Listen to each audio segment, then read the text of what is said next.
किसी ने क्या खूब कहा है। किसी ने क्या खूब कहा बेटे। मन के हारे हार है, मन के जीते जीत। अगर आप में विश्वास है, आप में कॉन्फिडेंस है, आत्मविश्वास अगर आप में है, आपको कोई चीज पाने की आपके अंदर जिद है, तो वो जरूर आपको पूरा होगा। लेकिन अगर आप में जिद नहीं है बेटा, तो कुछ भी हासिल नहीं होता।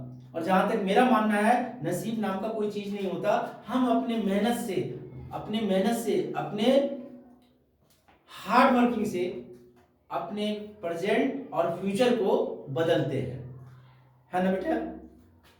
अगर इतना ही नसीब बहुत अच्छा होता हम लोगों का, तो सब इंडस्ट्रियल के यहाँ पैदा नहीं होते और मजे मजे में रहते। ऐसा है नहीं। कर्म हमें अपना करना है और उसी कर्म से हम अपने वर्तमान और भविष्य को भी बदलने की कोशिश करेंगे। और इसके लिए बेटा अभी तो मेहनत करना पड़ेगा। बेटा मैं प्रभाष्य आप सभी का मोस्ट वेलकम करता हूं अपने YouTube चैनल मैथ बाय प्रभाष्य। और आप सभी को लोहड़ी और मकर संक्रांति की बहुत बहुत शुभकामनाएं। आज मैं कोई क्लास नहीं लेने जा रहा हूं, ना 9th का, ना 10th का, ना 11th का, ना 12th का। मैं कोई टॉपिक भी पढ़ाने नहीं जा रहा हूं। आज का क्लास जो है, आज का अपना ये वीडियो जो है, बस बातचीत का है। और इसीलिए मैंने नाम दिया है मैथ मेनिया। लेकिन बातचीत भी हम लोग करेंगे, थोड़ा मैथ के अंदाज में ही बातचीत करेंगे, है ना।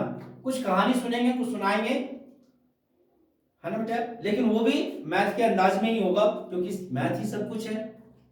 एक और भी बहुत अच्छा शायर ने बताया था, और वो आजकल के शायर है, कि दुनिया बनाने वाले क्या खूब तूने दुनिया बनाई, दुनिया बनाई तो बनाई, ये मैथ क्यों बनाई। तो बच्चों, जिनका मैथ में प्रॉब्लम होता है वो ये गाना खूब गाते हैं कि दुनिया बना दिया वो तो बहुत अच्छा काम किया, ये मैथ को क्यों बना दिया, क्यों परेशान कर रहे हो छोटे बच्चों को। लेकिन मैथ आपको जो परेशान करता है, अगर कोई तो मैथ से बहुत मजा लेता है, जो मजा आज में हम लोग लेंगे, साथ में लेंगे, तो मैथ से बहुत मजा लेता है, बहुत इंजॉय करता है मैथ के साथ। और किसी के लिए मैथ बहुत बोरिंग होता है। बेटा जिनके लिए मैथ बोरिंग है, वो भी मेरा ये वीडियो देखिए, आपके लिए भी मैथ बहुत मजेदार हो जाएगा। बहुत आसान चीज होता है मैथ। एड्रेस लिखा हुआ रहता है, हमें उस एड्रेस पे पहुंचना होता है, ठीक है। एक बच्चे थे ऐसे, तो उसने अपने टीचर से क्या पूछा कि सर, ये मैथ के टीचर और ये जो न्यूज के एंकर होते हैं, इन दोनों में बहुत सारी चीजें समान है। तो टीचर भी सोचने लग गया, वो मैथ के टीचर थे, कि यार मैं तो मैथ पढ़ाता हूँ, a+b का होल स्क्वायर करता हूँ, और ये न्यूज एंकर वो तो कहां कहां घूम के सारी चीजों का रिपोर्टिंग करता है। इन दोनों में समानता कैसे हो सकता है, क्या समानता है ना। तो फिर उस बच्चे से पूछा गया, बेटा बताओ क्या समानता है, कैसे है। तो उसने बोला कि दोनों में हर चीज सूत्र से ही पता चलता है। आप टीवी देखो, न्यूज में आपको बोलेगा सूत्रों से ये पता चला है।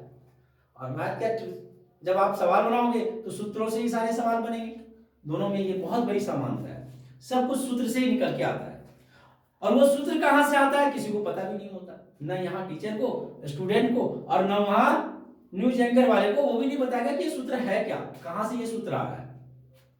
और इसीलिए मैथ हमारा कमजोर हो जाता है। अगर हम मैथ के बारे में उसकी बेसिक चीजों को पहचानना शुरू करें, तो मैथ बहुत आसान चीज है। आप ज्यादा दिमाग लगाते हो मैथ में, कभी ज्यादा दिमाग मत लगाओ, नॉर्मल दिमाग लगाओ यार। जैसे मैंने बोला अभी कि सपोज दैट आपके चाचा के 3 लड़कियां हैं, आपके चाचा के 3 लड़कियां हैं, ठीक है। और उन तीनों लड़कियों का एक एक भाई है, ब्रदर। तो आपके चाचा के कुल कितने बच्चे हुए, सोच लो। फिर मैं रिपीट कर दे रहा हूं कि आपके चाचा के 3 लड़कियां हैं और उन तीनों लड़कियों के एक एक भाई हैं। तो आपके चाचा के कुल कितने बच्चे हैं, ये मैंने आपसे पूछा। बहुत सारे बच्चे सोच लिए होंगे, और बहुत सारों का जवाब, किसी का 6 आ रहा होगा, किसी का 4 आ रहा होगा, किसी का 5, 3, 2, बहुत सारे जवाब आ रहे होंगे आपके मन में। आंसर सही क्या है बेटा, और आंसर सही है 4। कैसे, तो आपके चाचा की 3 लड़कियां हैं, ठीक है, मान लेते हैं ए बी सी तीनों लड़कियां हैं, और इन तीनों का एक लड़का है डी भाई, तो वो इनका भी एक भाई है, इसके लिए भी एक भाई है, और इसके लिए भी एक भाई है। तीनों लड़कियों के एक एक भाई है, इसका मतलब है कि उनके 4 बच्चे थे। और मैं जान रहा हूं कि आप लोगों में बहुत सारे बच्चों ने इसका जवाब सोच लिया होगा बेटा, बहुत ज्यादा कोई टफ चीज मैंने नहीं पूछा। चलो आज मैं एक आपको मैथ का बहुत अच्छा प्रॉपर्टीज सिखाता हूं, बहुत अच्छा प्रॉपर्टीज है। बहुत सारे आदमी इसे मैथ मैजिक करते हैं, जादू का नाम देते हैं, कोई जादू तो है नहीं, यहाँ पे कुछ गायब नहीं होगा, कुछ आएगा नहीं, फिर भी जादू के जैसा ही है। मैंने आपसे बोला बेटा कि आप 2 डिजिट का कोई भी नंबर इमेजिन कर लो, जो मन में आए इमेजिन कर लो, सब अपने अपने में अलग अलग इमेजिन कर लो, जो भी आपको समझ में आए। 2 डिजिट का कोई भी नंबर इमेजिन कर लो बेटा, मान लो, मैथ तो मानने का ही चीज है, तो मान लो कोई भी नंबर, उस नंबर में 70 प्लस करो, उस नंबर में क्या करो बेटा 70 प्लस करो, फिर 30 माइनस करो, 70 प्लस करो और 30 माइनस करो, जो नंबर था आपका, ठीक है, उस नंबर में क्या बोला मैंने 70 प्लस करो और 30 माइनस करो। ओके, अब जो आंसर आया, इस आंसर को आप अपने दिए जो आपने नंबर एज्यूम करा था उसमें से माइनस कर दो, इस नंबर को आपने जो नंबर एज्यूम करा था उसमें से माइनस कर दो। बेटा आपके आंसर 40 आए होंगे, आए 40 आंसर सबके। मैंने कोई जादू तो नहीं करा, बेसिक रूल करा कि जैसे आपने कोई सा भी नंबर मान लिया, मान लो कुछ भी समथिंग 32, फिर मैंने आपसे क्या बोला था, वेरी गुड, क्या बोला मैंने, कुछ भी 70 प्लस करने के लिए बोला था, ठीक है, फिर मैंने बोला 30 माइनस करो, जो भी आपको मन में आया वो बोल दो, आपके आंसर इन्हीं के माइनस करने से आएंगे, अभी मैं बता रहा हूं कैसे। और फिर मैंने क्या बोला कि आपका जो नंबर आपने माना था वो माइनस कर दो, तो ये माइनस आपका क्या हो गया बेटा, कट गया। तो आपने जो प्लस करने बोला और जो भी माइनस करने बोलोगे आप, उनका जो डिफरेंस होगा वही आपका क्या होगा बताना, आंसर होगा, क्योंकि जो नंबर था उसे तो आपने आगे ले जाके क्या करवा दिया है, माइनस करवा दिया है। तो अब आप उसे कुछ भी प्लस माइनस करने के लिए बोलो, कुछ भी जो मन में आए आपको, आएगा समझ में, जो भी आपके मन में आए वो बोलो प्लस कर दो और वो माइनस कर दो, बाद में आप आंसर बता दो, आ गया। बहुत इजी था, कोई इसमें फंडा उंडा तो है नहीं। एक बच्चा बोला था मेरे से, हाँ बेटा, एक बच्चा बोला था मेरे से कि सर मैथ में जीरो का आविष्कार किसने किया। आप लोगों को भी पता है जीरो का आविष्कार किसने किया, आर्यभट्ट ने किया, और वो भी कब, अभी कलयुग में इसका आविष्कार हुआ है। ठीक है, ये कलयुग में अगर जीरो का आविष्कार हुआ, जिसने भी करा कलयुग में, अभी आज के टाइम में जीरो का आविष्कार हुआ है, तो सर फिर वो जो रामायण वगैरह इतना पुराना था, उसमें रावण के 10 सिर थे, ये किसने गिना, उस समय जीरो कहां से आ गए, हमें कैसे अभी पता चल रहा है। बेटा इसका आंसर तो मुझे भी नहीं पता, अगर आप लोगों को पता चल जाए तो बता देना मेरे को, इसका कोई, हाँ ठीक है। अब रावण के 10 सिर थे या 20, ये किसने देखा, या 2 थे या 1, ये तो हम लोग देखे नहीं है, बताया कि रावण के 10 सिर थे, अब जिसने बताया होगा उसने गिना होगा, जबकि जीरो का आविष्कार उस टाइम में नहीं हुआ था। जब जीरो का आविष्कार नहीं हुआ था तो फिर जो कौरव थे वो 100 भाई कैसे थे, जीरो था ही नहीं तो 100 भाई कैसे हो गए, इसका तो सोच के मेरा आप लोग भी बताना बेटा मेरे को। चलो एक और ट्रिक मैं आपको मैथ का सिखाता हूं बेटा, आज यही ट्रिक ही सीखते हैं हम लोग, ठीक है। एंजॉय हो रहा है, आई होप दैट कि बहुत अच्छा से एंजॉय कर रहे हो बेटे। लाइफ में हर चीज का इंपॉर्टेंस होता है, हर चीज का इंपॉर्टेंस होता है। अब यहां से मैं आपको कुछ अच्छी बातें बोलने की जा रहा हूं, इसका मतलब है कि आपके पास जितने सब्जेक्ट है सबका वैल्यू है और सबका इंपॉर्टेंस होता है। आप सारे सब्जेक्ट पे थोड़े थोड़े तो ध्यान तो दिया करो। बहुत सारे बच्चों की आदत होती है, इंग्लिश हो या हिंदी हो, कुछ ऐसे सब्जेक्ट है जो पेपर के 1 दिन या 2 दिन पहले पढ़ना चालू करते हैं। बेटा उस पेपर में अगर आप 2 दिन पढ़ के 85 नंबर ला रहे हो, अगर अभी से आधे आधे घंटे उस पर टाइम दो, ज्यादा नहीं पूरा टाइम मत दो, तो मेरे ख्याल से उसमें 90 इजीली क्रॉस कर जाओगे आप। हिंदी हो, इंग्लिश हो, इन सारे सब्जेक्ट में, और वो भी आपके परसेंटेज को बढ़ाएगा। हर चीज का अपना इंपॉर्टेंस होता है, और मैं ये अभी आपको साबित करके दिखा रहा हूं कैसे। वो देखिए बेटा, एक गांव में, बहुत दूर सुदूर गांव में सेमिनार लगा हुआ था, जहां बड़े बड़े विद्वानों को बुलाया गया था सेमिनार में कि आ जाओ और यहां पर अपने अपने विषय के बारे में समाज को, बच्चों को बताओ। उस दूर दराज गांव में जाने का कोई रास्ता नहीं था, नदी पार करके ही जाने पड़ते थे। ठीक है, नदी पार करके, और उस नदी को पार करने का एक ही साधन था कि नाव से नदी पार करके उस गांव में पहुंचा जा सकता था। सभी सेमिनार में बहुत दूर दूर से भी, गांव वगैरह से भी आदमी आए, सभी पहुंच गए।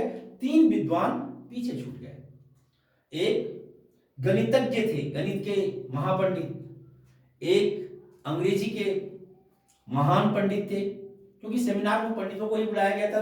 पंडित मतलब विद्वान और उस विषय के विशेषज्ञ, जिसको आप बोल सकते हो। तो एक गणित के थे, मैथ के थे, एक इंग्लिश के थे, और एक हिंदी के थे। ठीक है, नाव जा रहा था, नाविक अपना लेके चला रहा था। जब थोड़ी दूर नाव गया, तो नाव से तो जाने में टाइम लगता है। अब ये तीनों बेचैन हो गए, इनका टाइम पास नहीं हो रहा था। अचानक से जो हिंदी वाले साहिब थे, उनका तो दिमाग थोड़ा ज्यादा चंचल होता है ना, तो उनको नाविक पे दिमाग चला गया। तो बोले कि जो, अच्छा नाविक एक चीज बताओ कि तुम हिंदी अच्छा से समझ लेते हो ना? मान लो बाहर से जैसे हम लोग जैसे आदमी आ रहे हैं, ऐसे आदमी और भी गांव में आते होंगे, हिंदी में तुमसे बात करेगा तो तुम समझ लोगे ना अच्छा से? तो नाविक इशारा कर दिया कि नहीं, मेरे को हिंदी नहीं आता है। आप क्या बोल रहे हो, मेरे समझ में भी नहीं आता है। बोला अब क्या करे भाई, हिंदी तो इसको आता ही नहीं है। तो दूसरा जो था, उसने बोला अरे भाई हिंदी नहीं आता, इंग्लिश आता है कि नहीं? इंग्लिश आज के दिन में तो बिना इंग्लिश का कुछ कर ही नहीं सकता। तो वो बेचारा अपनी भाषा में बोला कि मालिक मेरे को तो हिंदी नहीं आता, अंग्रेजी किस चिड़िया का नाम है मैंने सुना ही नहीं है। जब उसने बोला था हिंदी नहीं आता, तो जो हिंदी के विद्वान थे वो अपने आप पे गर्व करके बोले क्या बेवकूफ है इंसान है, कैसे जिंदगी जी रहा है, तुम्हारी जिंदगी का 50%, 50% बेकार है, फालतू है, बेकार जी रहा है, तू अपनी जिंदगी का मात्र 50% का उपयोग कर रहा है। बोला, उसने इशारा किया जैसे ही मालिक आप लोग की इच्छा। फिर दूसरा ने, इंग्लिश वाले ने पूछा था कि भाई इंग्लिश आता है कि नहीं? उसने हाथ जोड़ के अपनी भाषा में इसे बताया कि हिंदी आ नहीं रहा है, इंग्लिश कैसे आएगा? बोला अच्छा इंग्लिश भी नहीं आता, तब तो तुम्हारा जो 50% का जो जिंदगी बचा हुआ था ना, उसका 25% जिंदगी तुम बेकार जी रहा है ही नहीं तुम्हारी जिंदगी। यानी तुम अपने पूरे लाइफ का सिर्फ 25% जिंदगी जी रहा है। फिर उसने बोला भाई मालिक आप लोग हैं, बड़े बड़े विद्वान हैं, जैसी आपकी इच्छा, जो आप सोच रहे हो सब वही ठीक है। तो गणित वाला कैसे पीछे रह जाए भाई, उसको तो प्लस माइनस करना ही है। तो गणित वाले ने बोला कैसे छोड़ो, वो सब बात छोड़ो, जैसे हम तीनों इकट्ठे पैसा देना चाहे तुमसे तो तुम ले लोगे ना? मतलब कैलकुलेशन आता है, प्लस माइनस जोड़ घटाओ गुना भागा आता है या नहीं? स्कूल कभी गया है या नहीं गया? फिर उसने बोला मालिक कुछ समझ में नहीं आ रहा, आप बोल भी क्या रहे हो, ये प्लस माइनस जोड़ घटाओ ये सब मेरे को कुछ भी नहीं आता है, हम तो गांव का सीधा साधा नाविक है, नाव चलाते, ये सब मेरे को कुछ भी नहीं आता। तो गणित के विद्वान बोले कि भाई तब तुम्हारा जो 25% का जो जिंदगी था उसका भी तुम हाफ जीरो, यानी 12.5% ही अपनी जिंदगी जी लो। बोला जैसा आपकी इच्छा, जैसे मालिक की इच्छा, जी रहे। थोड़ा दूर जाने के बाद उस नाव में छेद हो गया। तो नाविक पूछा उन तीनों से कि मालिक आप लोगों को तैरने आता है या नहीं? अब ये तीनों तो शहर के थे, बड़े विद्वान, कभी नदी में कभी गए नहीं थे। इन्होंने बोला कि नहीं भाई तैरना तो आता नहीं मुझे। बोला आपकी पूरी जिंदगी बेकार है, बोल के अपना बेचारा कूद गया। बेटा हर जगह हर चीज का इंपॉर्टेंस है, और वहां पे उनके ना मैथ के स्पेशलिस्ट काम आ रहे थे, ना हिंदी के ना इंग्लिश के। वहां पर जिसे तैरने आएगा उसी को काम आएगा। यानी हर जगह पे किसी भी चीज का को इग्नोर नहीं करना चाहिए, है ना? हर चीज में आप इंटरेस्ट जरूर रखो थोड़ा बहुत। हाँ ये बात अलग है कि आप हर चीज में महारत हासिल नहीं कर सकते, है ना? लेकिन आपको थोड़ी सी नॉलेज तो उसके बारे में होना ही चाहिए। हर चीज का अपना अपना इंपॉर्टेंस होता है। चलो बेटा, मैंने अभी भी बोला था आपको कि एक मैजिक और मैं आपको सिखा दूंगा आज, है ना?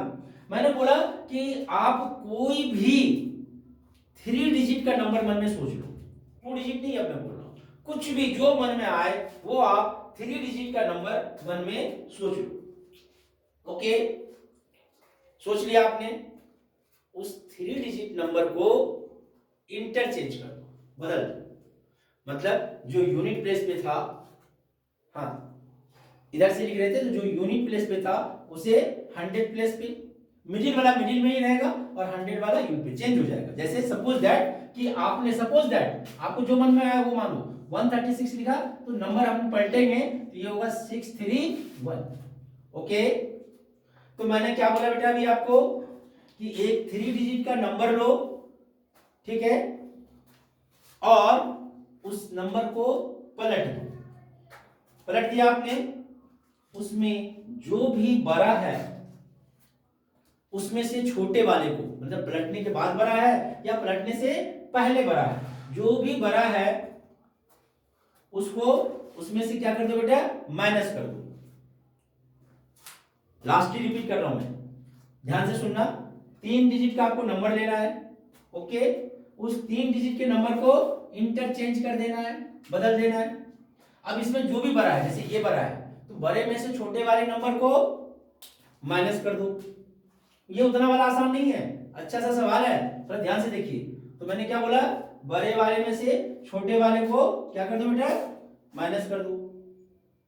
ओके, अब क्या करो,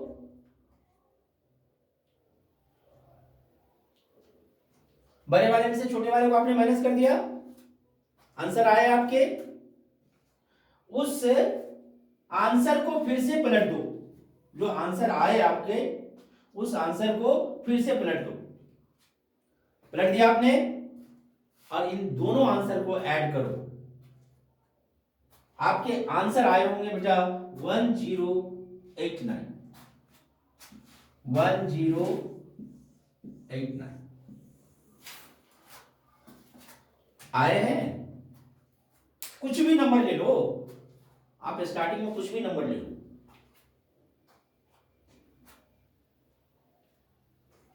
मैंने बहुत आसान काम बोला था आपसे, बहुत ज्यादा टफ नहीं बोला।